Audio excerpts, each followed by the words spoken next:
কোরআন শরীফের 15 পারায় প্রথম পৃষ্ঠায় সূরা বনী ইসরাঈল, সূরা বনী ইসরাঈলের মধ্যে আল্লাহ রাব্বুল আলামিন বলে দিয়েছেন, সুবহানাল্লাযী আসরা বিআবদিহি লাইলাম মিনাল মাসজিদিল হারাম ইলাল মাসজিদিল আকসাল্লাযী বারাকনা হাওলাহু লিনুরিয়াহু মিন আয়াতিনা। মুসা দেখতে চাইলেন, আল্লাহ নাকচ করে দিলেন। সূরা বনী ইসরাঈলের প্রথম নাম্বার আয়াতে 15 পারায় আল্লাহর হাবিবকে আল্লাহ নিজেই দাওয়াত দিয়েছেন, এই কোরআন সাক্ষী। তাহলে দাম আছে না নাই? এবার বন্ধু 3500 বছর পাড়ি দিয়ে সিদরাতুল মুনতাহায় বনাক বন্দাউত হয়ে গেল। রাফরা বেশি নবীকে আল্লাহর আরশ পর্যন্ত নিয়ে গেল। এখানে মজার একটা খবর, কোন নবী যাইতে পারলো না। মুসা পৃথিবীতে দেখতে চাইলো, দেখাও দিলেন না। আল্লাহ যে নূরের জগৎ পাড়ি দিল রে, নূর নূরের সাথে মিশে, পানি পানির সাথে মিশে, মাটি মাটির সাথে মিশে, মানুষ আমরা পাশাপাশি মানুষের সাথে মিশে, মুরগি মোরগের সাথে মিশে, হাঁস হাঁসের সাথে মিশে, ঠিক কিনা বলেন? খাল বিল নদী, এই যে ছোটখাটো নালা দিয়ে পানি সাগরের নদীর পানির সাথে মিশে, ঠিক কিনা বলেন? একটা নূর আর একটা নূর ছাড়া কখনোই মিশতে পারে না। নূরের জগৎ পাড়ি দিয়ে চলে গেল বন্ধু। যাওয়ার পরে আল্লাহ রাব্বুল আলামিন ডাক দিয়ে বললেন, হাবিব, আমি মুসাকে কুহুতুরে যাইতে বলেছিলাম জুতা খুলে, মুসার দাম বাড়াবো, এই জন্য আজকে আপনাকে বলছি জুতা নিয়ে আসেন গো, আপনার জুতার ধুলি লাগাইয়া আমি আমার আরশের দাম বাড়াবো। জোরে জোরে কন্যা সুবহানাল্লাহ। সবচেয়ে বড় মজার খবর হলো, সবচেয়ে বেশি প্রেমময় খবর হলো, কাউন্সিলর সাহেব আপনি কিছু মনে করবেন না, তাদেরকে বোঝানোর জন্য বলছি। আল্লাহর হাবিব যখন আল্লাহ রাব্বুল আলামিনের কাছে চলে গেল, কোথায়? একেবারে কাছাকাছি চলে গেল। কতটা কাছে বন্ধু চলে গেল। এদিকে আসেন, আল্লাহ রাব্বুল আলামিন হাদিস শরীফ থেকে প্রমাণ, বন্ধু আমার দিকে তাকান। আল্লাহর হাবিব সরকারে মদিনা দুই কাঁধ মোবারকের মধ্যখানে আল্লাহ রাব্বুল আলামিন আল্লাহর কুদরতি হাত মোবারক রাখলেন। রাখতে দেরি আমার নবী বললেন, আল্লাহর কুদরতি হাত মোবারক আমার দুই কাঁধের মধ্যখানে রাখতে দেরি রে, আমার বুক পর্যন্ত সেই প্রশান্তিটা চলে আসলো। আমি আসমান জমিনের শুরু থেকে শেষ পর্যন্ত যা কিছু আছে আমি নবী সব কিছু দেখে নিয়েছি। আমার নবী হাদিস শরীফের মধ্যে এসেছে, আরো সহজ করেছে। একটা মানুষের হাতের তালুটাকে মানুষ যেমনি ভাবে স্পষ্ট দেখতে পায়, আমি নবী শুরু থেকে শেষ পর্যন্ত যা কিছু আছে, যা কিছু হবে, আমি হাতের তালুর মতো সব কিছু স্পষ্ট দেখে নিয়েছি। কারণ বন্ধু, নবী শব্দের অর্থই হলো দৃশ্যের সংবাদদাতা, গায়বী খবর দেনেওয়ালা, যিনি গায়বের খবর দিতে পারবে না, যেটা আপনার আমার দৃষ্টি সীমার বাহিরে, সেটার খবরই নবীরা রাখে, আর রাখতে পারে বিধায় তারাই হবে নবী। আর জোরে বলেন না সুবহানাল্লাহ। সে নবীকে ভালোবাসার দরকার আছে না নাই? নবীর সম্মান বুঝতে পারছেননি? নবীর মর্যাদা বুঝতে পারছেননি? আমি বলে শেষ করতে পারবো না। নবীজি পৃথিবীর বুকে যখন কদমটা বাড়িয়ে দিল বন্ধু, আকাশের তারাগুলো জমিনের এত বেশি নিকট এসেছিল, ও বন্ধু মনে হয়েছিল আকাশের তারাগুলো সব যেন জমিনে এসে পড়বে। আপনাদেরকে আমি ছোট্ট ছোট্ট করে এক্সাম্পল দিচ্ছি বোঝার জন্য। পৃথিবীর কোন আলেম বলতে পারবে না নবীকে কে খতনা করিয়েছে, কেউ বলতে পারবে না। কারণ আমার নবী খতনা করা অবস্থায় পৃথিবীতে কদম দিয়েছে। জোরে জোরে বলেন না সুবহানাল্লাহ।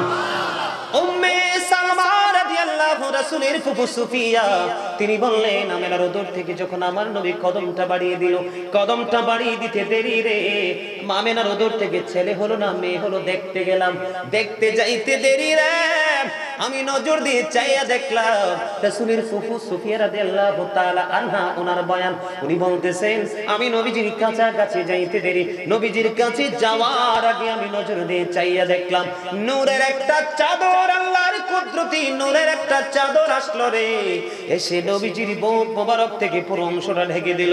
পৃথিবীর কেউ নবীজির লজ্জাস্থান দেখতে পায়নি। আমরা সেই নবীর উম্মত। নবী সম্পর্কে চিন্তা করতে হলে বুঝে শুনে চিন্তা করতে হবে বন্ধু। নবী সম্পর্কে ভাবতে হলে বুঝে শুনে ভাবতে হবে। যদি আপনার ভাবনা ব্রেইনে না আসে বন্ধু, একটু ধৈর্য ধরতে হবে, ঠিক কিনা বলেন? আরো জোরে বলেন না ঠিক না ঠিক? আমার কথা বুঝতে কোনো অসুবিধা হয়নি? বন্ধুরে আমার, নবী বড় প্রেম, নবী বড় নিয়ামত, নবীর সাথে যুক্ত থাকবেন আপনি। হাদিস শরীফের মধ্যে শেষে একজন ওই ব্যক্তি এসে প্রশ্ন করলো, ইয়া রাসূলুল্লাহ, ইয়া হাবিবাল্লাহ, নবী গো, কিয়ামত কখন হবে? আমার নবী বললেন, তুমি কিয়ামতের দিনের জন্য কি প্রস্তুতি নিয়েছো? ইয়া রাসূলুল্লাহ, ইয়া হাবিবাল্লাহ, নবী গো, আমি কিয়ামতের দিনের জন্য কোনো প্রস্তুতি নিতে পারিনি নবী। তাহলে কি করেছো? কই আমি আল্লাহ এবং আল্লাহর হাবিবকে ভালোবাসি। বলতে দেরি রে, আমার নবী ডাক দিয়ে বললেন, তুমি যাকে ভালোবাসো তার সাথেই তুমি থাকবা। আর জোরে বলেন না সুবহানাল্লাহ। রাসূল আমার ভালোবাসা, রাসূল আমার আলো আশা, রাসূল আমার প্রেম বিরহের মূল আলোচনা, রাসূল আমার কাজে কর্মে অনুপ্রেরণা, বলে রাসূল আমার ভালোবাসা, সবাই রাসূল আমার ভালোবাসা, রাসূল আমার আলো আশা, রাসূল আমার প্রেম বিরহের মূল আলোচনা, রাসূল আমার কাজে কর্মে অনুপ্রেরণা, বলে রাসূল আমার কাজে কর্মে আশা হতো জীবন যখন দুর্বিষহ লাগে, ব্যর্থ এবং পরাজিত স্মৃতিগুলো জাগে, তখন তোমার শৈশব কৈশোর, তখন তোমার শৈশব কৈশোর জানাই সান্ত্বনা, রাসূল আমার কাজে কর্মে অনুপ্রেরণা, বলে রাসূল আমার ভালোবাসা, রাসূল আমার আলো আশা, রাসূল আমার প্রেম বিরহের মূল আলোচনা, রাসূল আমার কাজে মনে পড়ে, তখন শুধু মনে পড়ে সোনার মদিনা, রাসূল আমার কাজে কর্মে অনুপ্রেরণা, বলে রাসূল আমার ভালোবাসা, রাসূল আমার, রাসূল আমার প্রেম বিরহের মূল আলোচনা, রাসূল আমার কাজে কর্মে। নেতার মতো নেতা যখন পাই না কোথাও খোঁজে, কাঁদি শুধু কাঁদি আমি, এই দুটি চোখ বোঝে, বলেন নেতার মতো নেতা যখন পাই না কোথাও খোঁজে, কাঁদি শুধু কাঁদি আমি, এই দুটি চোখ বোঝে, তখন তোমার বদর, তখন তোমার বদর ভুলাই বেদনা, রাসূল আমার কাজে কর্মে অনুপ্রেরণা, বলে রাসূল আমার ভালোবাসা, রাসূল আমার আলো আশা, রাসূল আমার প্রেম বিরহের মূল আলোচনা, রাসূল আমার কাজে কর্মে অনুপ্রেরণা। মারহাবা। কার কার কাছে ভালো লাগছে হাত তোলেন তো। মারহাবা মারহাবা, হাত নামান। সত্যিকারের আপনারা প্রেমিক, আমি আপনাদেরকে খুশি করার জন্য বলছি না, আপনারা সত্যিকারের আশিকে রাসূল, এই প্রেম আপনাদেরকে যেন আল্লাহ পর্যন্ত পৌঁছে দেয়। সকলে আমিন। আরো জোরে বলেন আমিন। একটু মহাপতি বলুন আমিন। গজলগুলো অনেক বেশি ভালো লাগে না? আমার নবীজি খুশি হয়েছিলেন হাসান ইবনে সাবিত রাদিয়াল্লাহু তাআলা আনহু যখন মসজিদে নববীর মিম্বরে দাঁড়িয়ে রাসূলের শান গিয়েছিলেন। আমার নবী এত খুশি হয়েছিলেন, বলেছিলেন আল্লাহ হাসান ইবনে সাবিতকে রূহুল কুদ্দুসের মাধ্যমে সাহায্য করো। সুবহানাল্লাহ। আপনারা যারা আপনাদের যাদের মাঝখানে মাঝখানে গ্যাপ আছে, আপনারা সবাই সামনের দিকে চলে আসেন। পিছনে অনেক মানুষ ওনারা দাঁড়িয়ে আছেন, কষ্ট পাচ্ছে। আসেন আপনারা সবাই সামনে আসেন। আমার আলোচনা কিন্তু কিছুক্ষণের মধ্যে আমি শেষ করে দিচ্ছি। আমার আলোচনা আমি কিছুক্ষণের মধ্যেই শেষ করে দিচ্ছি। আপনারা আসেন। আমি এই জন্য একেবারে ধারাবাহিকভাবে কোনো দিকে যাচ্ছি না, ধারাবাহিকভাবে রাসূলের প্রেম, রাসূলের মর্যাদা, এই রিসালাতের উপরে আলোচনা করছি। আসেন সবাই সামনের দিকে আসেন। বন্ধুরে আমার, আমার নবী আপনার নবী সরকারি মদিনা আমাদের জন্য এত বড় নিয়ামত। আমার নবী কখনোই গোলামীর জন্য, প্রেমের জন্য বাস্তবতাকে অস্বীকার করেনি। আরেকটা পার্ট বাস্তবতা নিয়ে একটু আলোচনা করব, শুনবেন কিনা? বাস্তবটা কি জিনিস, বাস্তবতা কাকে বলে, কত প্রকার ও কি কি সেটা ব্যাখ্যা করব অল্প সময়ের মধ্যে। তারপরে আমি আমার আলোচনা বুঝি, আমি আবার গন্তব্যের উদ্দেশ্যে রওনা দিব। বন্ধু আপনারা সবাই কি শুনতে রাজি না? বিরক্ত হয়ে গেছেন না? প্রেম এমন এক জিনিস সবার সিনায় নাই তো। প্রেম যদি সবার সিনায় থাকতো, এই বাংলাদেশ এক প্রেমময় বাংলাদেশ হিসাবে থাকতো। আজকে মানুষ মানুষের রক্ত খেতে পছন্দ করে, মানুষ মানুষের গোশত কামড়ে খেতে পছন্দ করে, মানুষ মানুষের সুখকে হরণ করে নিতে পারে, গ্রহণযোগ্য নয়। এই জন্য আল্লাহ বলেছেন প্রেমিক আরেকটা প্রেমিকের সাথে সম্পর্ক করো, তাহলেই দুইটা প্রেম এক হয়ে যাবে। ঠিক না ঠিক? আর জোরে বলেন ঠিক ঠিক না ঠিক? নবী নবী বলে হায় কেঁদে কেঁদে দিন যায়, পাইনি দিদার ধনে, লাখো সালাম তুমি নবী, লাখো সালাম তুমি। নবী নবী বলে হায় কেঁদে কেঁদে দিন যায়, পাইনি দিদার ধনে, লাখো সালাম নবী, লাখো সালাম তুমি। সোনার মদিনায় লোকে আছো গো, দেখিতে না পাই নয়নে, আমি দেখিতে না পাই নয়নে। এ চির গোলাম কেঁদে কেঁদে মরে গো, আছে কি তোমার স্মরণে গো, আছে কি তোমার স্মরণে। দয়ারি নজরে যাও, গোলামের দেখা দাও, ধন্য করো জনমে, লাখো সালাম তুমি নবী, লাখো সালাম তুমি। বলে নবী নবী বলে হায় কেঁদে কেঁদে দিন যায়, পাইনি দিদার ধুমে, লাখো সালাম তুমি নবী, লাখো সালাম তুমি। সোনার মদিনায় লোকে আছো গো, দেখিতে না পাই নয়নে, আমি দেখিতে না পাই নয়নে।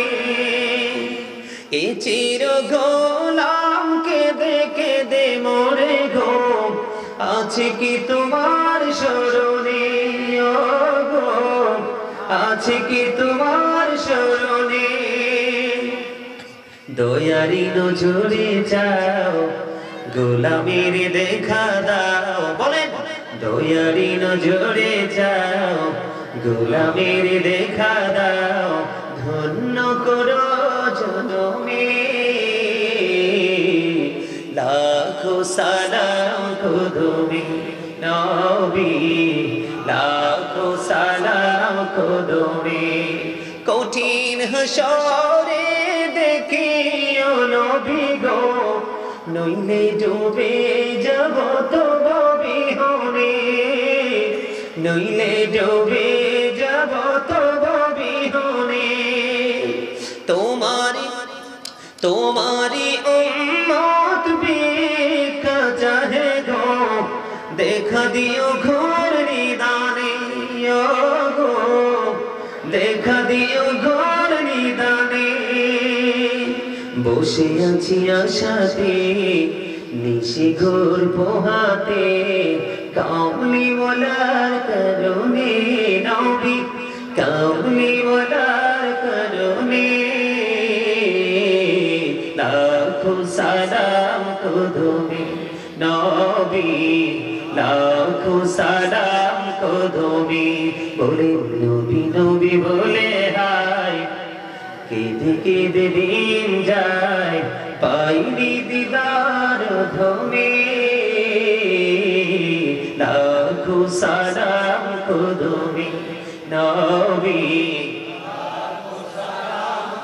মারহাবা বলে মারহাবা প্রেম না ভালো লাগে না ভালোবাসা না তোমার ওরে বাবা মারহাবা বলে আরো জোরে আল্লাহর হাবিব হাসান ইবনে সাবিতের জন্য হাদিয়া বরাদ্দ করেছিলেন আর আপনাদের কাউন্সিলর সাহেব ভালোবেসে আমার জন্য হাদিয়া বরাদ্দ করেছে জোরে বলুন না আমি আল্লাহ ওনার এই ভালোবাসাকে কবুল করে নিক জোরে জোরে বলুন আমি নবীজির প্রেম কখনোই বিফলে যায় না কখনোই বৃথা যায় না কার সিনায় রাসূল প্রেম আছে সেটা আমরা জানি না তবে তার আচার আচরণে আমরা বুঝতে পারি সম্মানিত উপস্থিতি আমি আরেকটা পার্ট আপনাদের সামনে আজকে উপস্থাপন করব নেবেন তো বাস্তবতা অনেকেই বাস্তবতা কি জিনিস সেটা বুঝতেই চায় না এবং এটা কি বাস্তবতা শব্দটার মানে কি মিনিংটা কি এটা অনেকেই বুঝে না আমি আপনাদেরকে বাস্তবতাটা সম্পর্কে বোঝাচ্ছি এই কারণে আপনাকে কিন্তু ইসলাম বলেনি রাসূল বলেনি আল্লাহ বলেনি যে তুমি এমন ভাবে গোলামি করো যেই গোলামিটার কারণে তোমার পৃথিবীকে ভুলে যেতে হবে পৃথিবীর কাজ থেকে বিরত থাকতে হবে পৃথিবীর কাজটাকে তুমি অ্যাভয়েড করতে হবে এই শিক্ষা কিন্তু ইসলাম আমাদেরকে দেয় এবং রাসূলও দেয়নি বরং রাসূল আমাদেরকে বাস্তবতাকে মূল্যায়ন করার যে ট্রেনিং দিয়েছেন ইনস্ট্রাকশন দিয়েছেন সেই বিষয়টার উপরে আমি আজকে আলোচনা একটুখানি করব আপনারা সবাই মন দিয়ে নেবেন যদি বিরক্ত হন আমি বলবো আপনারা আমাকে বলবেন যে হুজুর আর আলোচনা শুনবো না কেন না আল্লাহ রাসূল বলেছেন যখন মুসল্লিদের আলোচনা শোনার কোনো মানসিকতা থাকে না তখন তুমি জাস্ট সাইলেন্ট হয়ে যাও আর আলোচনা চলবে আপনারা কি বিরক্ত নাকি অনেক বেশি উৎসাহিত আলহামদুলিল্লাহ বলেন আমি কিন্তু একজন রাইটার আপনারা জানেন কিনা জানি না আমি কিন্তু হাম নাদ ইসলামী সঙ্গীত নিজে লিখি নিজে সুর দেই এবং নিজে গাই এই সিনা কোরা কিন্তু আমার একটা গজল লিখেছিলাম রাত্র প্রায় 2টা থেকে 2:30 বাজে সেই রাত্রিতেই গজলটা লিখে শেষ করেছিলাম আর দুই চোখের পানি আমি লেখা শেষ করে দেখলাম আমার বালিশ পর্যন্ত ভিজে গেছে সম্মানিত উপস্থিতি প্রেম করার মতো করতে হবে কিছু করলাম কিছু ছেড়ে দিলাম এই প্রেম আপনাকে কখনোই সফল করবে না 100% করতে হবে যেটা করবে বন্ধুরা আমার আমি বাস্তবতাকে প্রাধান্য দেওয়ার জন্য বলছি আজকে অনেক মানুষ বিছানায় ঘুমায় কোথায় কেউ আবার 3 রাস্তার মোড়ে আপনারা জানেন না আজকে যারা জান্নাতের বাগানের চারপাশে আলোচনা শুনছেন প্রাণও জানে পড়ে আপনাদের কাছে আজকে শয়তান 100% পরাজিত হয়ে গেছে সুবহানাল্লাহ বলেন না কি হয়ে গেছে কারণ শয়তান আল্লাহকে চ্যালেঞ্জ করেছিল আল্লাহর প্রিয় বান্দাদেরকে শয়তান পথভ্রষ্ট করে ধোঁকা দিয়ে পবিত্র কাজ থেকে দূরে রাখবে কিন্তু আল্লাহ রাব্বুল আলামিন সচেতন মানুষগুলোকে বন্ধ অ্যাক্টিভ করে দিয়েছে না না শয়তানের ধোঁকায় মুমিনকে কখনো গায়েল করতে পারবে না আল্লাহ বলেছেন ইন্না কাইদা শাইতানি কানা দাঈফা শয়তান ডিসিপশন ইজ ভেরি উইক ঈমানদারের জন্য শয়তানের ধোঁকা একেবারে দুর্বল কখনোই তাকে গায়েল করতে পারবে না আজকে যারা জান্নাতের বাগানে আপনারা শয়তানকে হারিয়েছেন জীবনে যতবার শয়তানকে হারাতে পারবেন তত বেশি জান্নাত আপনার কাছাকাছি চলে আসবে বছরে একটা রাত্র মাত্র কয়টা রাত্র একটা রাত্রের কিছু অংশ মাহফিলে তোমরা সময় দিতে পারো না কোন মুখ নিয়ে আল্লাহর সামনে দাঁড়াইবা কোন মুখ নিয়ে নবীর সামনে দাঁড়াইবা আল্লাহ আল্লাহর হাবিব দুজনেই বলেছে আমার গোলামদের সাথে প্রেম করো আর তাদের সাথে আমার জান্নাতে চলে আসো বন্ধু আজকে যারা আপনারা জান্নাতের বাগানে এসেছেন তাদের ঠিকানা জান্নাতের কাছাকাছি কারণ শয়তান চাইছে আপনারা আসেন নাই আপনারা ওভারটেক করে এসেছেন যারা আসতে পারেনি তারা শয়তানের কাছে হেরে গেছে জীবনে যত বেশি বন্ধু শয়তানের কাছে হারবে তার ঠিকানা তত বেশি জাহান্নামের নিকটে নিয়ে যাবে জোরে জোরে কন্যা নাউজুবিল্লাহ শয়তান চায় না কখনো কোনো মানুষ ভালো কাজ করো কারণ জান্নাত যে অবর্ণনীয় সুখের জায়গা সেটা যে জানে এই জন্য নবীজি এমন কোনো শিক্ষা নেই যে আমাদেরকে তিনি দেয়নি বন্ধুরে আমার আমি আপনাদেরকে বলছি এই যে আমি দিনের দাওয়াত দিচ্ছি এইটা দিয়ে বন্ধু শুরু করছি কেউ কিন্তু প্রাণ উজাড় করে পলকহীন দৃষ্টি আমার দিকে দিয়ে রেখেছে তার মধ্যে অন্যতম আপনাদের কাউন্সিলর আপনারা খেয়াল করছেন কিনা জানি না বাঁকা করে চোখ দুইটা আমার দিকে অনেকক্ষণ যাবত এটা কিন্তু বাস্তবতা। তার চোখের দৃষ্টি থেকে বোঝা যায় তার সিনার মধ্যে নবীর প্রেম বন্ধু প্রবেশ করেছে। ওনাকে খুশি করার জন্য বলছি না, আমি যদি ওনাকে খুশি করার জন্য বলে থাকি মুখ দিয়ে, জবানে যদি কথাটা সত্য না হয় আমি হব মুনাফিক। কারণ জবানে অন্তর আরেক, সেটা হলো মুনাফিক। আল্লাহ মুনাফিক সম্পর্কে বলেছেন, the hypocrites will be in the lowest place of hell। আল্লাহ বলেছেন ইন্নাল মুনাফিকিনা ফিদ দারকিল আসফালি মিনান নার, মুনাফিকরা জাহান্নামের একবারে সর্বনিম্ন লোকাল জায়গায় থাকবে। বন্ধুরে আমার, সেটার জন্য আপনাদেরকে বলছি, আমার নবীজির দরবারে এক ইহুদি আসলেন ওট নিয়ে কি করার জন্য, নবীজির কাছ থেকে দিন সম্পর্কে কিছু শিক্ষা নেওয়ার জন্য শুরু করেছি, কিন্তু আলোচনাটা অল্প সময়ের মধ্যে বন্ধু শেষ করে দিব। কিসের জন্য? আপনারা যেমন আমার কাছে আলোচনা শুনতে আসছেন না, অনেক মানুষ এখানে থাকতে পারে যে আমার ভালোবাসার মানুষ গাজী সুলাইমান হতে পারে না, অনেকের এমনটি হতে পারে যেমন যে এখানে যাই বন্ধু হাজার মানুষের মাঝে যুদ্ধ করে চলে আসে মুসাফা করার জন্য। হুজুর আপনার আলোচনা না শুনলে ঘুম হয় না। এই আসার সময় ঢাকা ক্যান্টনমেন্ট থেকে, আজকে আসার সময় আপনাদের ওই দিকে ক্যান্টনমেন্ট থেকে একজন সেনাবাহিনী ফোন করেছে, ওনার বাড়ি নাকি মুরাদনগরে। উনি বলল, হুজুর ডিউটি শেষ করে আপনার আলোচনা না শুনলে চলে যাই, শান্তি মিলে না। 2 দিন জানুয়ারির 2 তারিখে আমার বাবার মৃত্যুবার্ষিকী, আমি আবার প্রত্যাশা করেছি আমার বাবার মৃত্যুবার্ষিকী আপনাকে দিয়ে আবার পালন করব। আমি প্রেম বোঝাচ্ছি বন্ধু, মানসিকতা। এবং ইহুদি আসলেন নবীর কাছে দিনের দাওয়াত, দিন সম্পর্কে কিছু গ্রহণ করার জন্য। এবার যখন নবীজির কাছাকাছি চলে আসলেন, এবার একবার তিনি নবীজির চেহারা মোবারকের দিকে তাকায়, আর একবার তিনি ওনার ওঠের দিকে তাকায়। এবার আমার নবী একটা ডাক দিয়ে বলল, তুমি আমার কথাগুলো শোনার আগে তুমি তোমার ওঠটাকে আগে বেঁধে আসো। জোরে জোরে বলেন না সুবহানাল্লাহ। এখানে একটুখানি মন দিয়ে শুনবেন, একবার নবীজির দিকে তাকায় আর একবার ওঠের দিকে তাকায়। নবীজি কিন্তু তাকে ধমকও দেয়নি, আবার একটুখানি কথা বলেও তাকে বিতাড়িত করে দেয়নি। নবীজি বাস্তবতাকে মূল্যায়ন করেছে।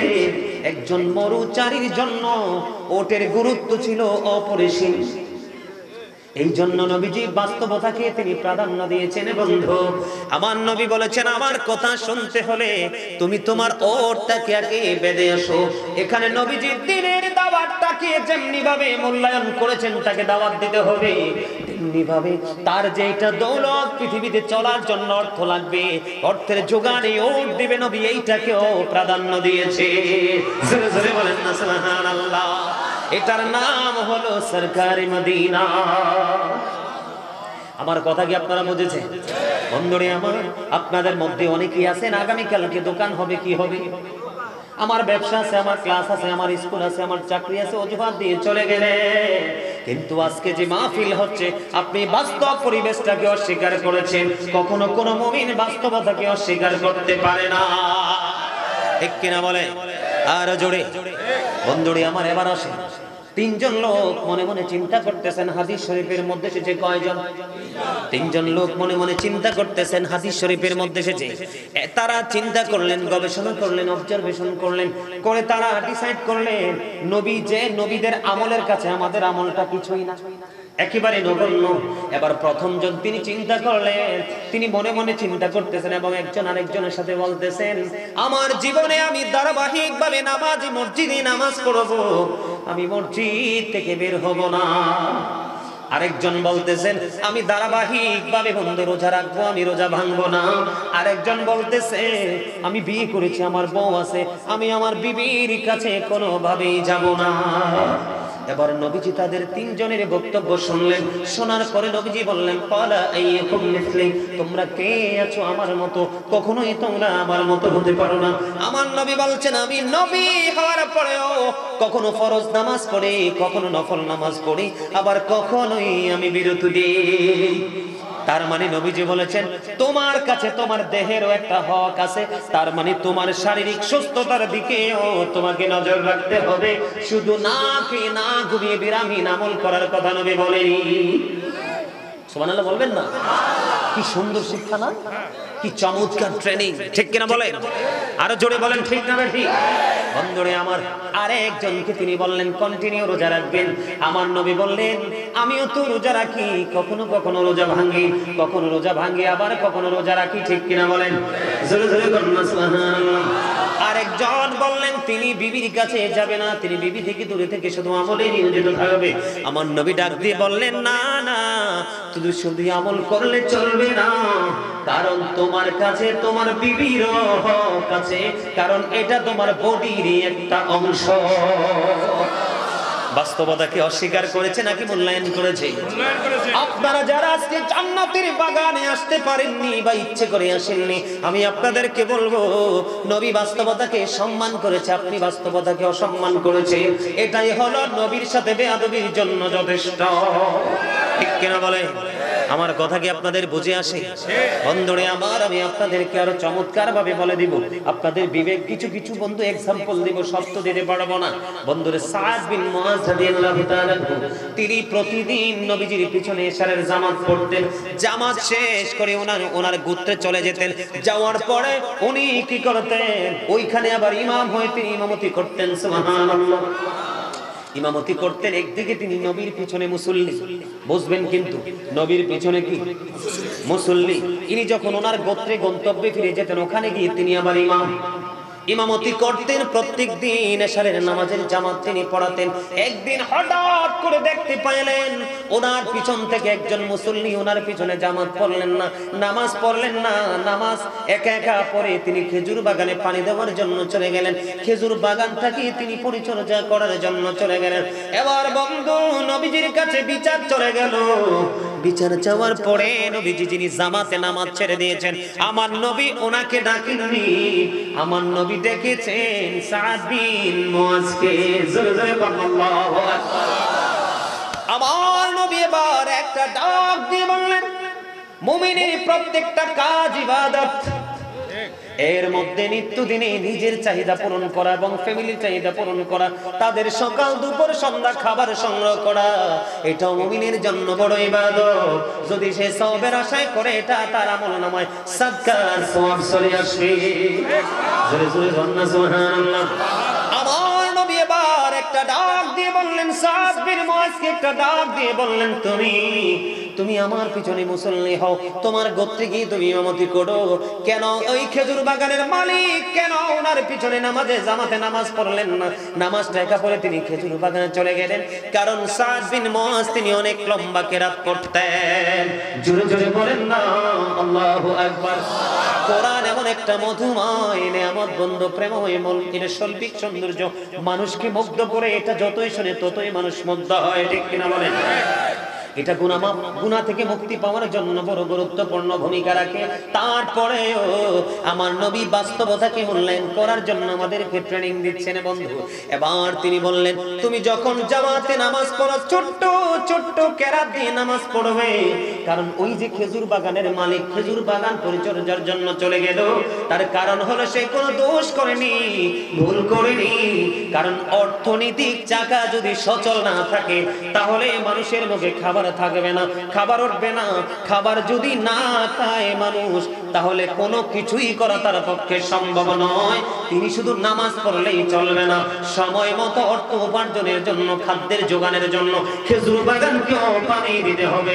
সাদ বিন মুআজকে নবী ডেকে ডেকে বললেন, যখন লম্বা তুমি জামাত পড়াবে, ইমাম হবে, তখন ছোট্ট ছোট্ট কেরাত দিয়ে নামাজ পড়বা। একদিকে খেজুর বাগানের মালিক খেজুর বাগানে পানি দেওয়ার জন্য চলে গেল, আর একদিকে তোমার পিছনে মুরব্বি থাকতে পারে, তার প্রস্রাবের বেগ হতে পারে, পায়খানার বেগ হতে পারে, তোমার লম্বা কেরাতের কারণে সে হয়তোবা নামাজ ছেড়ে চলে যেতে পারে, ঠিক কিনা বলে? বন্ধু, কেউ আবার বার্ধক্যজনিত কারণে অসুস্থ হতে পারে। এই জন্য লম্বা জামাত যখন পড়বে, ছোট্ট ছোট্ট কেরাত দিয়ে নামাজ পড়বে, কারণ বাস্তবতাকে নবীজি সবার সামনে প্রেজেন্ট করে তুলে ধরেছেন। সুবহানাল্লাহ। আর জোরে বলেন না সুবহানাল্লাহ। আমরা হইলে শাসন করতাম কাকে? যে পড়ে নাই খেজুর বাগানের মালিককে, আমরা তাকে প্রহার করতাম। এত বড় স্পর্ধা। বন্ধু, বুঝতে হবে, একটার জন্য আরেকটা নবী ছাড়তে বলেনি। নামাজের সময় নামাজ পড়ো, সাদকার সময় সাদকা দাও, ফসলের সময় ফসল রোপণ করো, কাটার সময় কেটে আনো, আবার ঘরে তোলার পরে যেটা গরিবের হক তার কাছে বুঝিয়ে দাও। তোমার হক তুমি মজুদ করে রেখে দাও।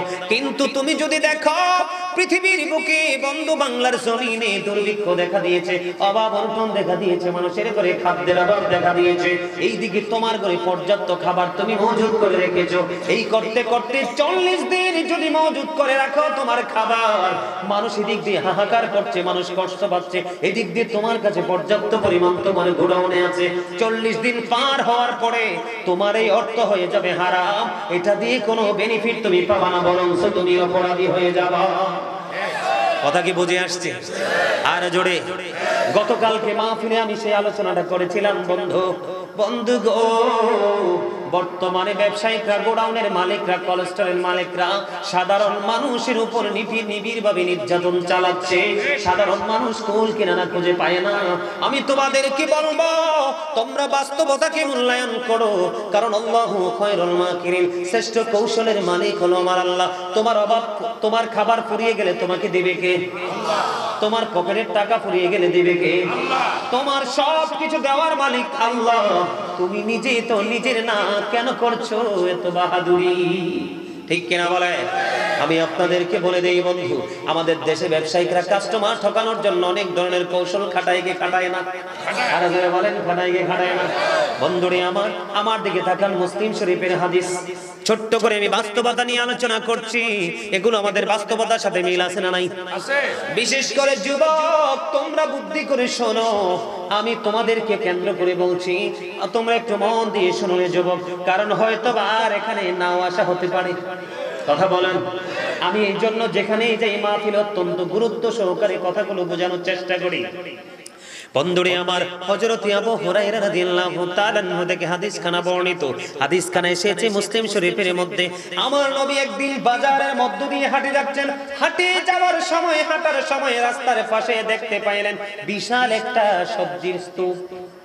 কি বিশাল একটা সবজির স্তূপ দেখতে পারেন? কিরে ভাই তোর কি হইছে? পুরো অসুস্থ? ভিডিও করে ইচ্ছা মতে হাসিস না। এই সবজির একটা স্তূপ দেখতে পাইলেন, একটু বুঝবেন ইসলাম কতটা প্রেমময়, কতটা সুন্দর, বাস্তবতা কি নবী কতটা সুন্দর করে আমাদের সম্মুখে তুলে ধরেছেন। বন্ধু, এই হাদিস শরীফটা আপনারা কাউন্ট করে নেন, এই হাদিস শরীফটা আপনারা মুখস্থ করে নেন। আমার দিকে তাকান, এই হাদিস শরীফটা শিক্ষার জন্য অত্যন্ত গুরুত্বপূর্ণ ভূমিকা রাখবে। আমার নবীজি যখন হেঁটে যাচ্ছেন, নবীজির দুইটা আঙ্গুল মোবারক ওই সবজির স্তূপের উপরে আঙ্গুলটা ঢুকিয়ে দিলেন। ঢুকিয়ে দেওয়ার পরে নবীজির হাতে পানি লাগলো। কে লাগলো? নবীজির হাতে পানি লাগলো। নবীজির হাতে পানি লাগার পরে ওনাকে প্রশ্ন করলো, আমার হাতে তো পানি লেগেছে। আমার নবীকে ডাক দিয়ে বললেন, নবী গো, এইটা বৃষ্টির পানি পড়ে ভিজে গেছে। কি হয়েছে? বৃষ্টির পানি পড়ে ভিজে গেছে। নবীজি আবার একটা ডাক দিয়ে বললেন, যদি বৃষ্টির পানি পড়ে ভিজে যায়, তুমি সবজিটাকে স্তূপের উপরে উঠিয়ে রাখো না কেন, যেন মানুষ সেইটা দেখতে পায়। জোরে জোরে কন্যা সুবহানাল্লাহ। আমার নবী বলেছেন, যদি মানুষকে ঠকিয়ে থাকো, মানুষের সাথে প্রতারণা করে থাকো, আমাদের দেশে প্রতারণা হয় কি হয় না? একটুখানি শুকাইলে দেখবেন কলসি ভরে পানি, ডিব্বা ভরে পানি, আপনি বাসায় নিয়ে দেখবেন 250 গ্রাম যদি নেন আপনি 100 গ্রাম কম হবে। আপনি যদি 1 কেজি পরিমাণ নেন, বাড়িতে পাল্লাতে উঠে দেখবেন 750 গ্রাম হবে। ঠিক কিনা বলেন? আপনি লিচু যখন 100টা কিনে নিবেন, এর মধ্যে সংখ্যায় তো 5-10টা কম আছে। আপনার মা অথবা আপনার ওয়াইফ যদি এটাকে ধরে কয়েকটা পাবে? 50 আছে না নাই? আরো জোরে বলেন, আছে না নাই? আরো জোরে। বন্ধুরে আমার, এই যদি আপনি জেনে বুঝে যদি অপরাধগুলো করে থাকেন, নবী বলেছেন, যারা মানুষকে ঠকানোর উদ্দেশ্যে করে তারা কখনোই আমি নবীর সঙ্গী হবে না, আমার তাদের সাথে কোনো সম্পর্ক থাকবে না। জোরে জোরে বলেন না নাউজুবিল্লাহ। আরো জোরে। এবার আমার দিকে তাকান, নবীজির এক গোলাম হলো, তার নাম হলো আব্দুল্লাহ। সে বিয়ে করেছে, তার বাবা মা তাকে বিয়ে করিয়েছে। বাস্তবতা নিয়ে কথা বলছি, বুঝতেছেন তো? আমার মনে আপনারা এই ওয়াজটা আরো আগে কতবার শুনছেন, তাই না? নাই, ফাস্ট অনলাইনে যখন আসবে, মিডিয়াগুলো থেকে প্রত্যেকটা মিডিয়াতে আসবে, অনলাইনে আসলে আরো বেশি শুনবেন, একেবারে ব্রেইনে সেটআপ করে দিবেন। বন্ধু আমার দিকে তাকান, নাম কি তার? আব্দুল্লাহ। হাদিস শরীফের মধ্যে এসেছে, নববধূ ঘরে তুলেছে আব্দুল্লাহর বাবা। 3 দিন হয়ে গেল, 3 দিন পরে শ্বশুর চলে গেছে বৌমার ঘরে। যাইয়া বৌমার কাছে যখন গেল, বৌমাকে ডাক দিয়ে জিজ্ঞেস করলেন, বৌমা, মা গো, আমি তো বড় ভালোবেসে আপন করে তোমাকে আমার ছেলের বউ করে গড়ে তুলে আনলাম, মা তোমার জীবন কেমন, সময় কেমন কাটাচ্ছ গো মা? এবার ওই শ্বশুরের সঙ্গে লজ্জা শরম ভেঙে এবার বৌমা ডাক দিয়ে বলল, বাবা গো, আজকে 3 দিন হয়ে গেল আমার বিয়ে হয়েছে, এই 3 দিনের মধ্যে এখনো পর্যন্ত আমি আপনার ছেলের চেহারাটা দেখি না। জোরে জোরে বলেন না নাউজুবিল্লাহ। কার কাছে নালিশ দিয়েছেন? শ্বশুরের কাছে। শ্বশুর দেখতে গিয়েছেন বউ, নতুন বউর সময় কেমন কাটছে। এবার আমার নবী, ও বন্ধু, এবার আমার নবী আব্দুল্লাহকে জরুরি ভাবে তলব করলেন। আব্দুল্লাহ আমার নবীজির কাছে যখন গেল, আমার নবীজি আবার আব্দুল্লাহকে ডেকে ডেকে বলল, রে আব্দুল্লাহ, তুমি শুধু নামাজ পড়লে চলবে না, নামাজ দিয়ে মাওলাকে খুশি করতে পারবে না। তোমার ঘরে তোমার দেহের একটা অংশ তুমি এনেছো, আজকে 3 দিন হয়ে গেল তুমি তার কাছে যাওনি। তোমাকে শুধু ইবাদত করলে চলবে না, তুমি তোমার বিবির হকটুকু আদায় করতে হবে।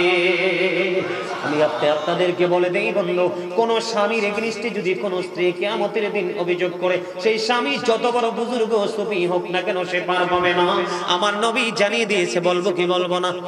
ছোট্ট করে বলে বন্ধু আমি শেষ করে দিব। বন্ধু, এই আমাদের বর্তমানে আমাদের দেশে মেয়েদের সাথে অনেক স্বামী চালাক, যারা জালিয়াতি করে। করে কি করে না? বিবিকে মোহরানা দেয় না, তার মানে কাবিনের টাকা দেয় না। অনেক আছে বাংলাদেশে ম্যাক্সিমাম।